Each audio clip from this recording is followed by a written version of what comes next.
So, good afternoon. My name's Ian McFarland and welcome to our webinar, Abortion in Ewes. So today's webinar doesn't happen without support from a number of bodies, including Australian Wool Innovation, the SA Sheep Industry Fund and Primary Industries and Regions SA. For more information on Sheep Connect SA, please visit our website or follow us on Twitter. We'd also like to acknowledge Coopers and the Kangaroo Island Veterinary Clinic for their input in today's webinar. The webinar today will be recorded and will be available later in the week on the Sheep Connect YouTube channel. So we have a fairly full program today. So without delay, I'd like to introduce our first speaker, Dr. Felicity Wills. Felicity comes from New South Wales, where she grew up on a commercial calf property. She's had considerable large animal experience working in Canada, Ballarat and Broken Hill, and in 2019 moved to a current role as Ruminant Technical Advisor with Coopers Animal Health, covering South Australia and Western Australia. So now I'd like to pass it over to Felicity to start today's presentation on infectious abortions in ewes. Thank you so much for that introduction, Ian, and thank you very much for having me to speak today. And I suppose just to preface this, I've been asked to talk a little bit about infectious abortions in ewes. It's a very big topic, so the information will be fairly brief, and if people want more information following this, I believe both myself and Deb's contact information will be available at the end of the presentation. So when we look at reproductive failure in ewes, we can look at everything from a failure to conceive all the way up to losses up to kind of weaning. What we'll be concentrating today is on those abortions, premature and stillborn lambs, and those lambs that we lose in the first few hours of life. When we talk about abortions, if a ewe was to read a textbook, which I don't think they do all the time, abortion is expulsion of a fetus before 135 days of pregnancy, if you read the textbook. For most people, it's anything, you know, up from scanning until that start of lambing date is usually what we describe as abortion in ewes. For most flocks, we aim at less than 2% abortions across a flock per season. And when we start getting more than one abortion over 2 or more consecutive days per mob, we start to think that there might be something more going on, and it's definitely worth then trying to get in and start investigating as early as possible. Year after year, if we have an abortion rate sitting somewhere around 2 to 5%, it may suggest that there's an underlying or endemic issue in your flock that would be worth investigating as well. What happens on farm when we see abortions in ewes? There's probably 2 very typical scenarios that we'll tend to see. The first one, and probably the most dramatic, is what we'd probably call an abortion storm, where we can see losses in the range of 10, and in the worst case scenario is kind of 50 to 60% of lambs. Initially, it'll start with a few abortions, and then we'll probably be followed by a dramatic increase in the number of abortions we see in the days to weeks following that. When we see these abortion storms, it's usually when we get the introduction of an infectious disease that our flock hasn't experienced before. So we've got a lot of naive ewes or ewes that are susceptible to that cause. The other thing that we'll see is what we call endemic losses, is where there's a disease that's already established in a flock. So we have many ewes that when they reach pregnancy are already immune, but there will still be some susceptible. And in that case, we see these background losses of anywhere from nothing to, you know, 10 or so % each year, depending on how many ewes each year you have immune and how much of that agent might be circulating during that pregnancy. We also talk a little bit about demographics. So when we see abortions on farm, we can see them in one or in multiple mobs, or in one or all age group, depending on what disease and what management factors you have in play on farm. So it can vary quite broadly as to what you'll be seeing on farm. If you start asking yourself, do you have a problem on farm? So often aborted fetuses can be very small and can often be hard to pick up in the paddocks, particularly in a extensive areas. So other things that we might see are some blood-stain breaches if you're doing anything with those ewes pre-lambing. We might just start noticing weak, non-viable lambs in the paddock, so those ones that just don't get up and go. Or you might not see a problem until you get to, say, marking, where you start to see a gap between your scanning and your marking results. Or if you're not scanning, you might also see a bit of a gap between those marking results in your maidens and your mature ewes. As often with a lot of these things, after a ewe has been exposed, she builds up immunity. So often our younger ewes are the ones where we see the biggest problem, because they just haven't had that time in their life to be exposed to some of these infectious agents.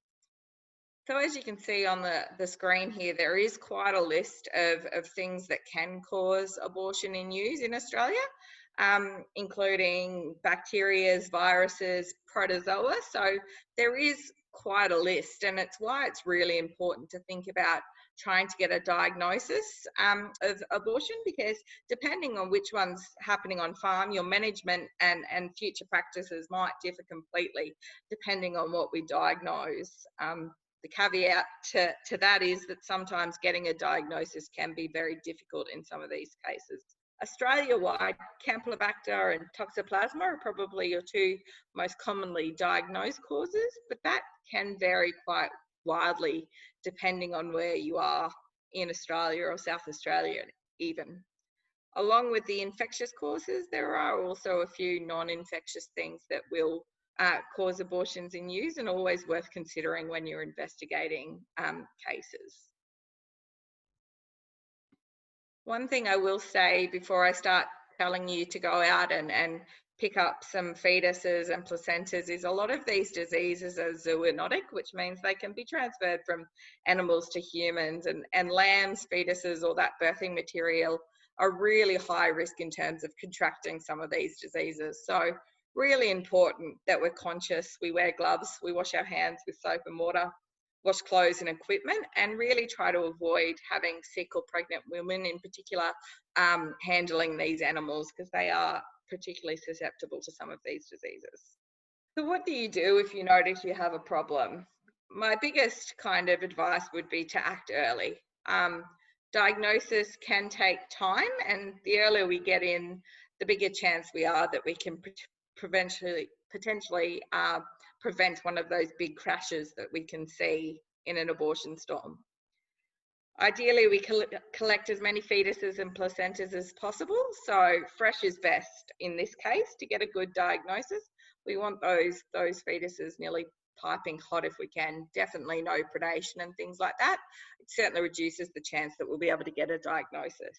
We can collect those fetuses and placentas, keep them cool or refrigerated until they can be submitted, but don't freeze them. And really, I do encourage anyone that's seeing particularly frank abortions on farm to call your vet and get an investigation done, because it can be really valuable in preventing issues this season, but also preventing issues going forwards. And I think Kate will talk to us a bit about the way that PERSA can help in with your vet in investigating some of these diseases. So along with submitting lambs and placentas to the labs, we can also look at things like lamb postmortems on farms. So any of you producers or vets or advisors that like wielding a knife, a lot of information can be gathered by opening up some of these lambs. You might not get a definitive diagnosis, but it can even give you an idea whether that lamb died in utero, so it was stillborn, or whether it lived and breathed and walked before it died. So a lot of valuable information can be picked up from opening some of these lambs up. But as I said earlier, a lot of these diseases are zoonotic, so really important with hygiene if you're going to look at some of these postmortems. If we don't get a diagnosis based on postmortems of lambs and lab work, we can do some serology post-lambing or during an outbreak, and usually requires taking blood from at least 10 ewes and maybe some that have successfully reared or given birth to a lamb. And we can look at some of the diseases such as Campylobacter and toxoplasmosis. If we're going to take bloods after the lambing season, it's best done before marking, because some of the antibodies that we say against these diseases can wane post that point, so we don't get very much useful information. In an outbreak, management becomes really important for most of these diseases, and the biggest thing we need to do is just decrease the exposure of ewes to infection. So where possible, reduce stocking density, so spread those ewes out as much as possible. Ideally move them from the contaminated pasture if possible, so picking a fresh pasture. Most importantly, I think, is removing any aborted ewes or aborting ewes that you can pick up, and picking up as many of those fetuses and placentas as possible. They're going to be really high in that infectious material, so getting that away from unaffected ewes is really important. We can also spread out or increase feed and water points to try to spread those ewes out, and try to avoid feeding off the ground if possible. Other things that we consider during an outbreak is antibiotics, and this one really becomes important to work with your vet with the choice of whether we do a blanket treatment of antibiotics of a mob that's suffering abortions or not. And it's really going to have a lot to do with logistics, the number of ewes at risk, and time to lambing, whether or not antibiotics are an option in these cases. The same discussions are made in terms of vaccination. In Australia, unfortunately, the only vaccine we have against these diseases is for Campylobacter. And again, the logistics of vaccinating and getting those ewes in to get that vaccine done during an outbreak has to be weighed up for each individual operation. And again, just to highlight, when we're doing all these things during an outbreak is just to be aware of hygiene when we're handling this material. When we talk about introduction to some of these diseases onto a flock, unfortunately, it can be very difficult to completely remove the risk of seeing these diseases in a flock. For some of these diseases, such as Campylobacter, we have healthier carrier sheep that don't show any sign of illness but are harbouring that bacteria. And a lot of people are unaware of their flock status to start with, so it can be difficult to completely remove the risk. I would say introducing stock is a particular point of risk for a lot of these diseases. So trying not to mix new introductions with pregnant ewes particularly, and to keep introductions isolated until they've acclimatised to the property and until you can ensure that they're not showing any signs of illness. We also have to consider things like the fodder that we get in. So fodder is a risk. It's a lower risk than animal introductions for some of these diseases, but higher for others, such as toxoplasmosis and listeria. So again, really highlighting the need to try to get a diagnosis so we know where our risk of introductions are and what we can do to better prepare ourselves. Control of these diseases within a flock after exposure can be really diagnosis dependent. So really, again, important to try to get down to the root of the problem. So covering fodder for things like toxoplasmosis becomes important. If you've got a disease that's endemic in a flock like Campylobacter, some people have considered grazing their weaner ewe lambs with their more mature ewes to try to increase the natural immunity of these ewes before they're joined for the first time. Whether this works or not can be really flock dependent and management dependent, and really it's hard to know how much immunity you're getting in the herd by just naturally grazing these young ewes with the more mature ewes. And for things such as Campylobacter, for people in high-risk areas or in high-risk management systems, we can consider vaccinating prior to joining to aid in the control of any abortions we might see due to that bacteria. So particularly this season, we've seen a few issues with Campylobacter in the state. So we, as a company, do produce the vaccine. So I thought I'd just go into a few more specifics about this one. So there's 2 strains of bacteria that will cause abortion in ewes: C. fetus and C. jejuni. Fetus is by far the most common one that causes abortion in sheep. But C. jejuni certainly can do it under certain circumstances. Both strains can be carried by normal healthy sheep, so you can have it on farm without really being aware of what losses it might be causing. It's shed in feces, but most heavily in those lambing fluids and placenta post-birth. So what I would say during your lambing period, that any expelled fetuses, placentas, or fetal fluids are really high risk in terms of spreading the disease through a mob during a lambing season. For a ewe that's exposed to the bacteria outside of pregnancy, she'll build up her own natural immunity, and that will last for probably most of her reproductive life on the farm. So if she's exposed any time outside of pregnancy, she goes on her way and shows no sign of ill health. If a naive, so an unexposed ewe is exposed during pregnancies, we will see abortions usually in the last 6 weeks of pregnancy. We'll also sometimes see stillborn lambs that are full term, or weak lambs that may die early in life. Very similar to a lot of the diseases, we'll see 2 patterns. If the bacteria has been established in the flock for quite some time, we'll usually just see sporadic losses each year. So a small percent of abortions each year, generally speaking in younger ewes, but can be across all ages. It's often just seen as a reduction between scanning and marking, so we'll often not pick up those frank abortions. The other thing we can see is obviously if we've got a naive flock and we get introduction of that bacteria, we can see an abortion swarm where we'll see losses of anywhere from 10 to 40%. It may be in one or multiple mobs, and again, it's more common in younger ewes just because they haven't had that time to build up a natural immunity to the bacteria.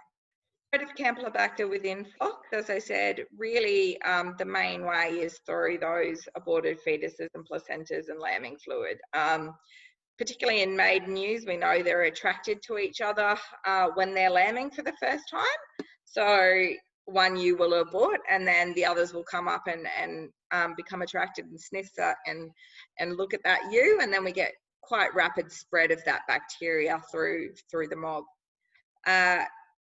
The bacteria also will infect food and water around those ewes, so it is ingested by other ewes during that lambing period.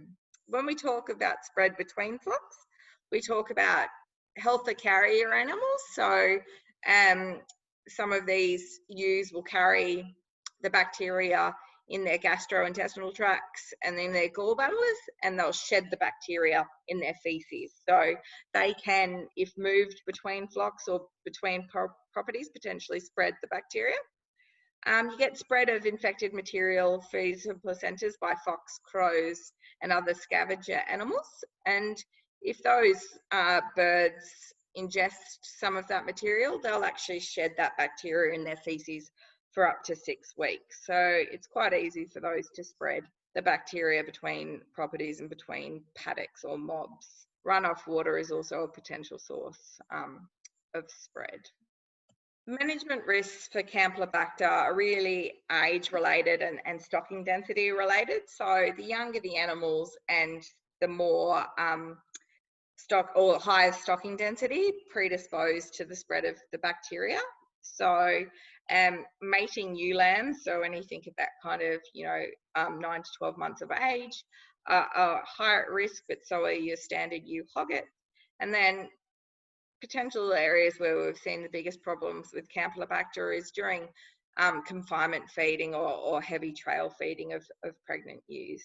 also introducing sheep onto a property, particularly in lamb ewes, can be at risk, and that goes both ways. You can either have a flock that's already infected with Campylobacter and you bring naive ewes in and you have an issue in them, or you can have a naive flock and bring infected ewes in and have an issue in the ones you bring in. So it can work both ways, unfortunately.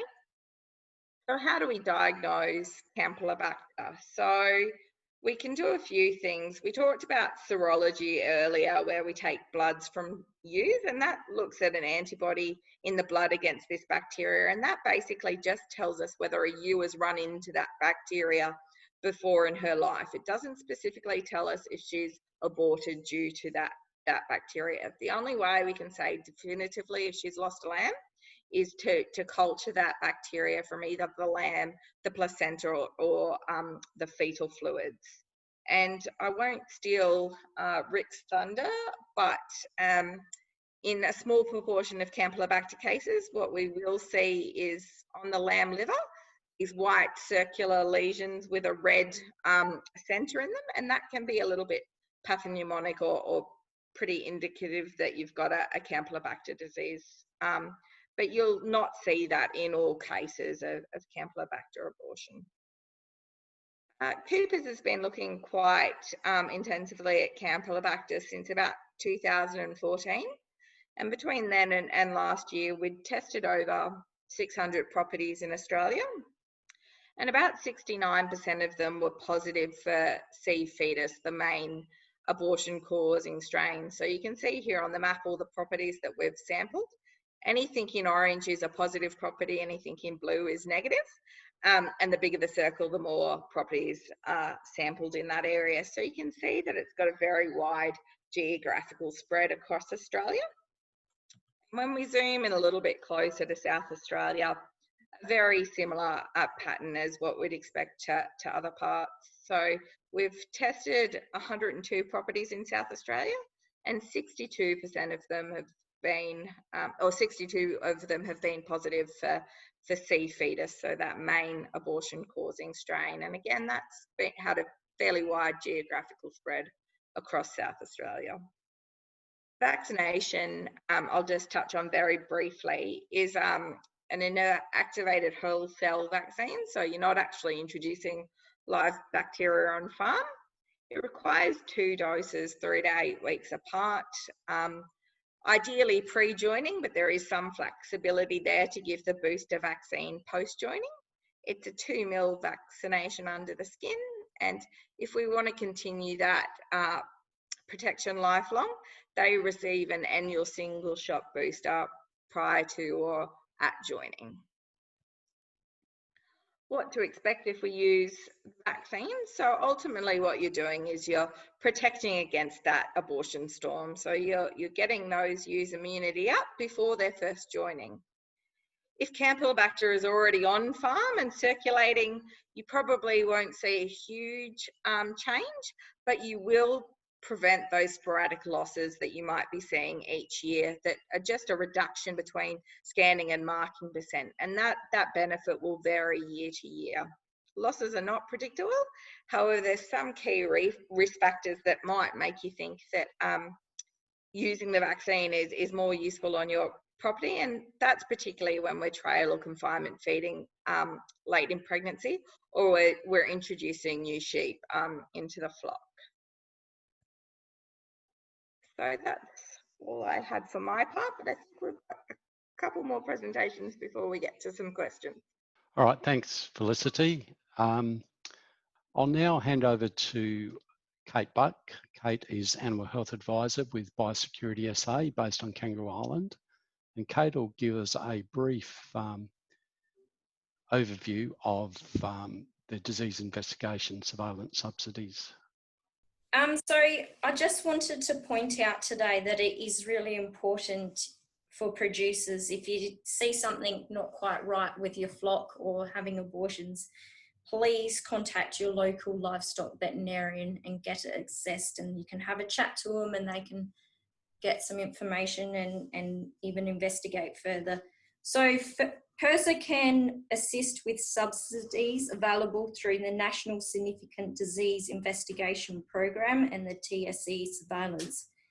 So this assistance is to help producers pay for some of the costs involved with lab testing, and also, depending on what's happening on your property, maybe even veterinarian costs and travel. So when tissues and blood samples are sent to the lab, we will also ask for a few exotic disease rule-outs to be ticked in the box on those particular tissues and bloods. So then we got access to that data, so we can prove for our Australian industry in agriculture that we are proof of freedom for these exotic diseases. For example, foot and mouth disease. So I just, wanted to say today, please don't be shy to get something investigated by your local vet, and they will liaise with PIRSA about the subsidies. Thank you. Thanks, Kate. All right, what we'll do now is I'll pass on to our next speaker, who's Rick Morris. Rick's a producer from the western end of Kangaroo Island, running a self-replacing composite flock with 5,000 ewes. Rick's also the chair of Agriculture KI, and now Rick will give us a brief overview of what's happening on his property at the moment. Yeah, thanks, Ian. Before I speak to that first slide, you've covered our production system pretty well there, but we got ourselves in the situation after the fires where we were confinement feeding this year. So we had 3 big mobs of ewes in 3 cells. So obviously an ideal situation for bacteria to get going. And speaking to a couple of other producers on the island who are potentially going through what we are, it seems to be a common thread, this confinement feeding. Whether it's, however it got here, we don't know, whether it's hay or rams or even water, but we seem to be in different scenarios, each one of us, but the common thread is confinement feeding. The situation, the slide that's up there shows all the red marks on the property map. Virtually all of them are ewes that have aborted that are twinning. So as I've worked out roughly, I think we're going to pick up roughly 500 lambs, so a bit less than 10%.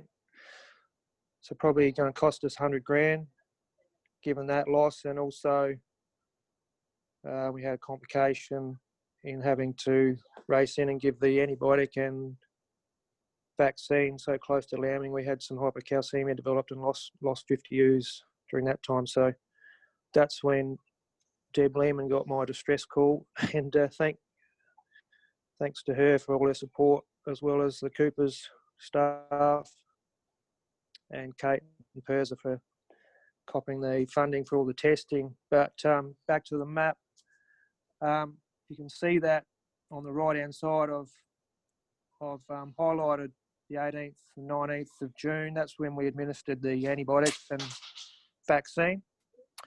And then about 5 days later, as you move down the column, 25th, 26th of June, I don't know if you can see that, but anyway, there's an oblong red ring around.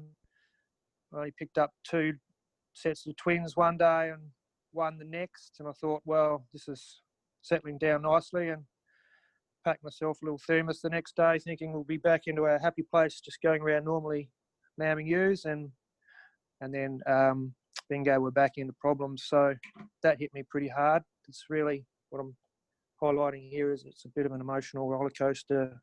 Never come across anything that can potentially ruin a whole year's income like this has. So you can imagine what sort of stress people go through. We think that period, 25th and 26th of June, is possibly where the antibiotic kicked in. And then it takes about 12 days or more, from what I understand, for the vaccine to kick in. And if you go over to the left-hand side of that page, 2nd and 3rd of July was some wet days, so we do have weakling lambs that are obviously more vulnerable in bad weather.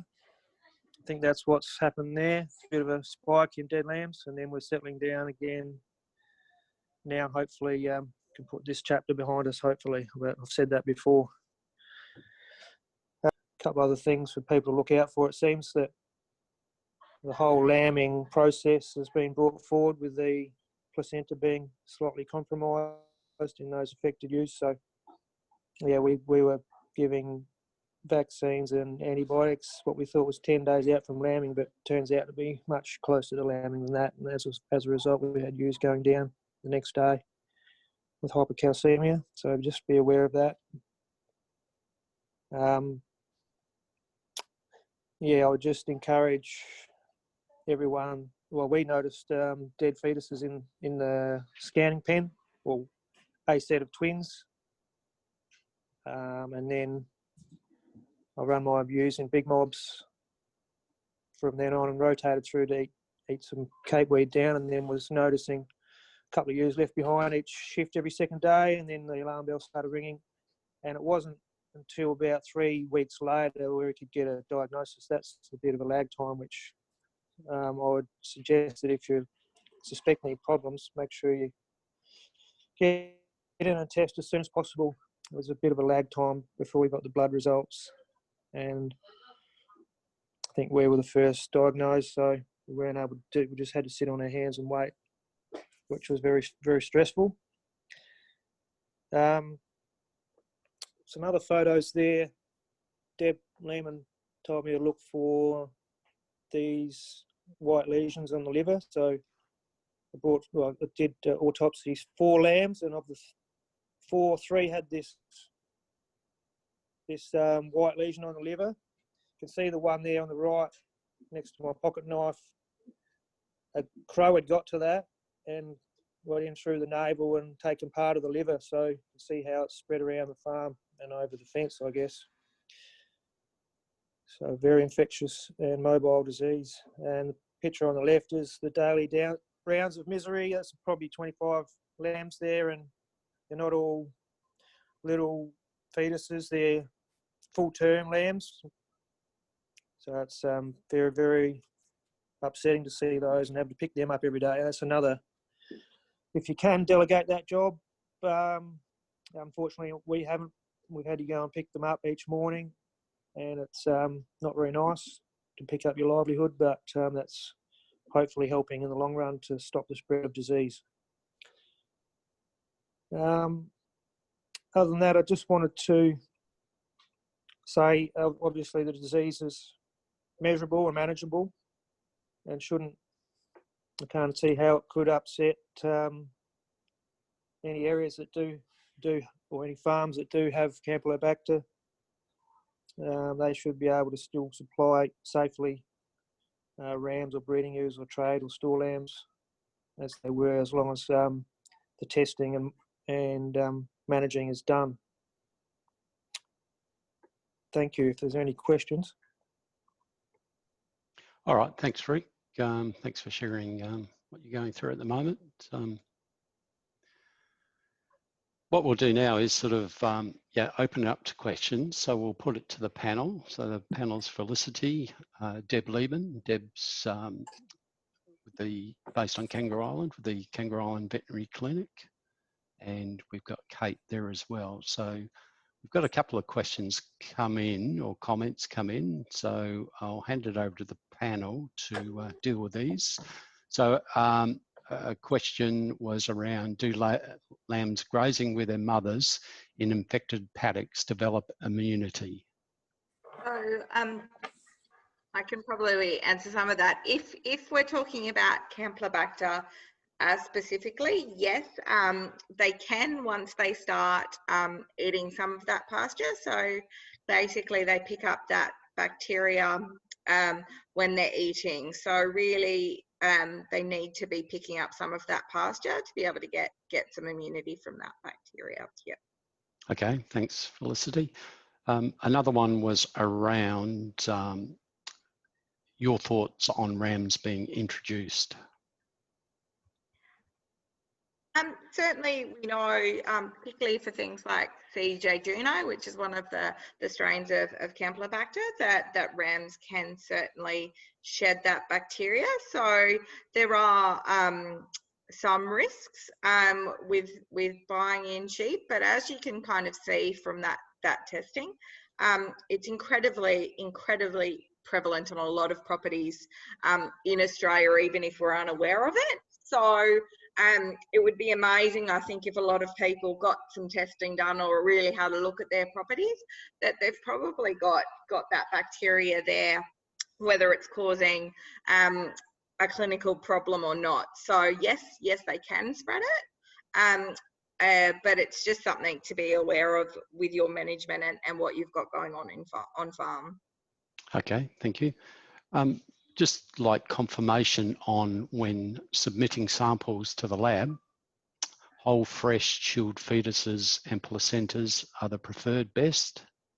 Our lab prefers there not to be whole fetuses submitted, particularly coming from Kangaroo Island. There's often a delay in tissues and specimens getting there, so a whole lamb can be a bit of a mess by the time it gets there. So they do prefer us to do the postmortems here on Kangaroo Island and then submit tissues in preservative and also fresh tissues in smaller pots that can chill appropriately and be less contaminated when they arrive at the lab. Yeah, so if you drop the fresh samples into your vet, they'll be able to process those and send them off correctly for how each location likes them delivered. But if you can get a whole fetus and a whole placenta and multiples if possible, because sometimes you don't get an answer the first time, that's the best way. Can I just add one more thing there? In this situation, we found that we could save a bit of cost in the laboratory by allowing them to pool samples. So if we, say, had 10 lambs submitted, we could submit stomach contents and liver and other tissues, and the lab could put those 10 samples of each type together and then culture them as a block rather than individually culturing every lamb's tissues. So that's one way that we can get a lot of animals sampled at a smaller cost. All right, a question around can only vets or PIRSA submit samples? I can answer from the point of view of veterinary practitioners in South Australia. They are the preferred people to be investigating herd and flock problems on farms and to submit samples. But if there are not vets in a particular area, then PIRSA staff can submit samples. Thank you. Yeah, question around if I introduce my naive sheep to a pasture that has had ewes lamb down earlier, will it help introduce a campy infection that they can then build up an immunity? I can probably answer that. I wouldn't rely on just introducing them to a pasture that had lamb and ewes on it. So we're not entirely sure how long the bacteria lives on pasture, but probably not particularly long. So I wouldn't rely on that as your best strategy to try to build up immunity. Sheep contact, so grazing those immature sheep with more mature ewes that are potentially shedding that bacteria continuously into the pasture is probably a more consistent way of getting that idea of herd immunity up, but it probably doesn't survive particularly long on a pasture without that constant kind of having infected sheep on that pasture. So I wouldn't rely on that as your best method of kind of developing that herd immunity. Make a comment about blood testing to see whether so I certainly can. As I said, best time if you're concerned that you've got a problem with Campylobacter, we can do kind of two things. One, at lamb marking, we can prick out 10 ewes that should have raised a lamb that didn't, and 10 ewes that did raise a lamb, and we can take bloods from them at that point and look at the difference in exposure to that bacteria. The other thing that we can do pre-joining, if you're not sure what your status is on farm, is to take 10 bloods from your ewe hoggets or your ewe replacements and 10 from your more mature ewes, and look at the different exposure level between those two groups to look at your risk factors on farm. So it's a fairly easy process. In terms of the laboratory fees, it costs approximately $170 in lab fees, and then whatever it would cost for you to get those samples done. Thanks, Felicity. A question around what's the cost of vaccination?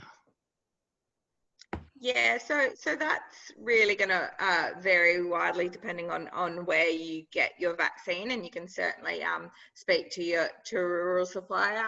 Based on my knowledge of kind of current prices, you're looking at about $1.50 a shot. So for their first year, it would be about $3 a head, and then if we were going to continue that, it's $1.50 each year as an annual booster. So a few other questions here. A question for Deb. Would you recommend to start a Campy vaccination program as a preventative before it is seen on the property? Yeah, that's a good question. I guess it's personally up to your own personal risk assessment. If the farm is far enough away from where you know there's been an outbreak, I would suggest that you don't need to vaccinate. And before joining each year, you could have some blood tests taken to see whether there has been an exposure on the property and to what level that might be. If you were breeding, say, your own rams from a nucleus flock, you may wish to protect that group of ewes so that you can guarantee your lamb crop from the those higher value ewes. In most areas of Australia, flocks are not vaccinating if they don't have a knowledge of the disease in their area. Felicity might be able to add further to that. My understanding is that flocks where they've had an abortion storm will vaccinate their maiden, either ewe lambs or ewe hoggets, depending on the type of flock, each year before lambing. In Tasmania, where it's quite a big problem, that will be followed up with a vaccination of the ewes when they get to 3-year-old if the ewes are culled at 5-year-old, or a follow-up at 4-year-old if they're culled at 6-year-old. So there's lots of different programs out there, and I guess it comes back to your perceived risk in your flock. All right. Yeah, there was a question comment around what is the best prevention, stop confinement feeding or vaccinate all. Yeah, so I mean, certainly plenty of people confinement feed without an issue. It is one of the risk factors for the disease.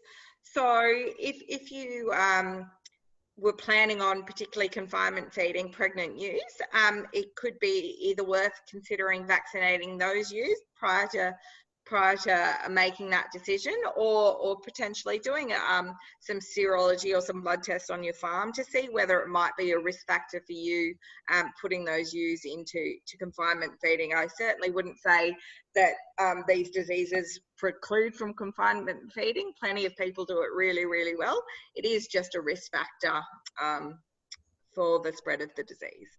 Okay, thanks, Felicity. Question around, is there any evidence of feral animal transmission? So we're not really sure on that one. We did blood test some kangaroos in Queensland when we were bleeding some sheep, and we certainly had positive antibody titers on those kangaroos. So there is a potential risk factor there, but we're not 100% sure on what role other species, apart from birds, which we know will shed the bacteria in their feces, what role some of our other native species might play in the spread of the disease.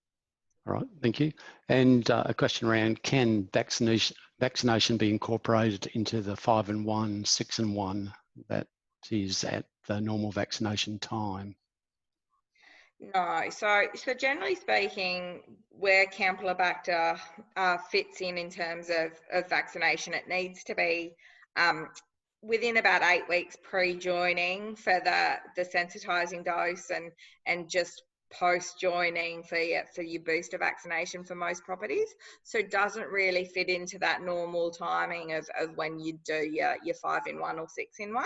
So probably doesn't fit into that vaccination schedule. Now, we've got a long question here, but I'll read it out. Might make this a final one. If there are further questions post this, please contact our panelists. So Campylobacter made in hoggets last year and planning on doing hoggets again this year. Would it be worth vaccinating all adult ewes with an initial 2-dose treatment, or working through each year's maidens and applying a 2-dose treatment and a 1 dose annually for their second joining? I can make a comment. If you've got disease on the property and you want to have the most effective control program, it would mean vaccinating all sheep twice in the first year, and then a booster annually following on from that. Yeah. So that's certainly, depending on again, why you're choosing to use the vaccine and what you've seen on farm. People that have, just noticed that small gap between scanning and marking, where they might have that bacteria endemically in the flock and just wanting to pick up that few percent, often they'll just start with doing their maidens each year, and then consider a boostering.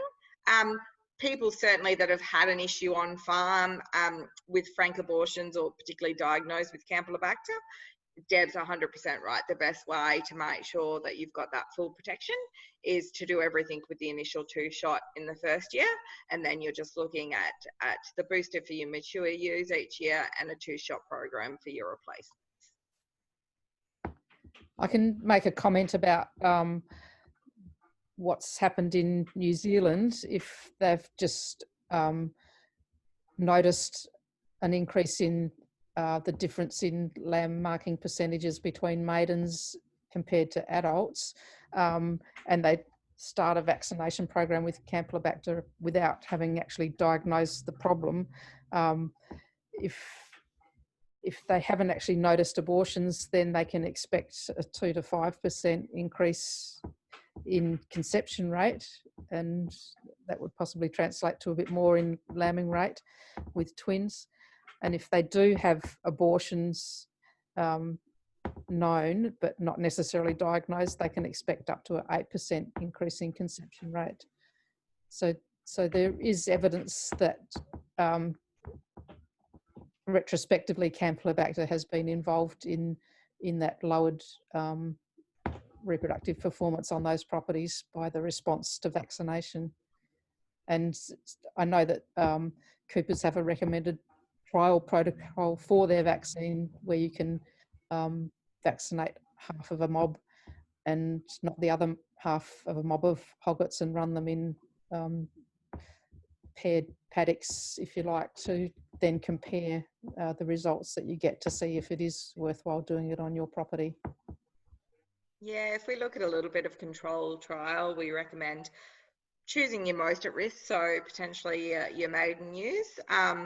Vaccinate half, leave half unvaccinated, run them together up until about 3 weeks pre-lambing, and then split them out into the 2 groups, run them as closely as possible, and then compare your marking percent. We do recommend, if you want to go the control trial route, maybe commit to it for a couple of years, because the response you get from the vaccine will vary from year to year, depending on the amount of bacteria circulating, the number of naive ewes in any one year, and environmental conditions. So if you really want to have a good look at what the vaccine might do on your property, there are certainly ways to do control trials, and if anyone wants to speak to me, my number's going to be up there, and feel free to give me a ring.